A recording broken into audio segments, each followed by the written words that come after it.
From historic breakthroughs to leadership changes and climate reckoning, it's been a week that has moved nations and tested leaders. And at the heart of it all, a moment of cautious celebration in the Middle East as Israelis and Palestinians react with rare joy to a ceasefire deal that could finally bring a halt to the long war in Gaza. That's our deep dive tonight. We begin with a moment that has sparked jubilation on both sides of a deeply divided conflict. Israelis and Palestinians broke into celebrations on Thursday after US President Donald Trump announced a ceasefire and hostage deal, marking the first phase of his initiative to end the Gaza war. According to sources familiar with the agreement, Israeli hostages could be released as early as Saturday, while Israeli troops are expected to begin withdrawing from Gaza within 24 hours of implementation. Families of hostages and residents in Gaza alike flooded the streets in celebration, a rare glimpse of shared relief after years of bloodshed. The announcement marks the most significant diplomatic breakthrough in the conflict in more than 2 years. But as with every peace deal, the real test begins after the first handshake. Meanwhile, in France, a political reset is underway. President Emmanuel Macron is set to name a new prime minister within the next 48 hours, according to the Elysee Palace. The move comes amid speculation that Macron could dissolve parliament, a move that now seems increasingly unlikely after days of talks with opposition leaders. Outgoing Prime Minister Sébastien Lecornu confirmed that discussions with party heads had helped ease tensions, signaling that France's fragile political stability may hold, at least for now.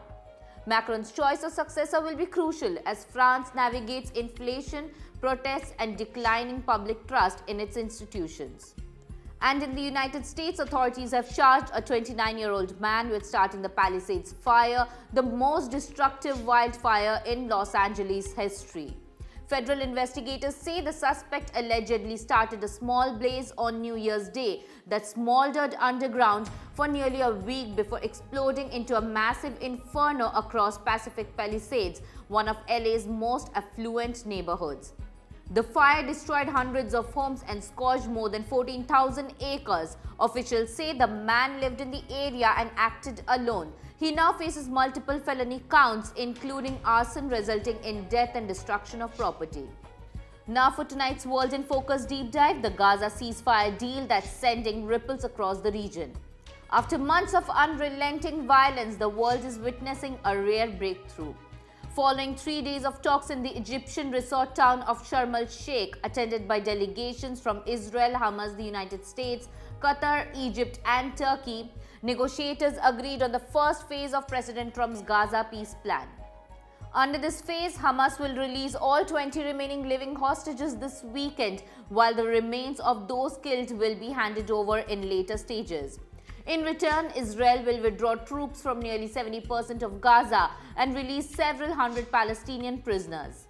The deal has received backing from key Arab states and regional powers, described by diplomats as the most credible step toward ending the war since the collapse of the March ceasefire. But as many analysts caution, peace on paper often looks easier than peace on the ground. Behind closed doors, negotiators are still divided on critical issues, including Trump's demand for Hamas to demilitarize and the question of who will govern Gaza once the guns fall silent. Trump's plan envisions a post-war authority potentially led by former UK Prime Minister Tony Blair, a proposal criticized by Palestinians as tone-deaf and detached from the realities on the ground. Hamas has instead pushed for a technocratic government led by independent Palestinian figures. The governance issues is further complicated by Israel's position. Prime Minister Benjamin Netanyahu and his far-right coalition have opposed transferring authority to the Palestinian Authority, deepening uncertainty about Gaza's political future.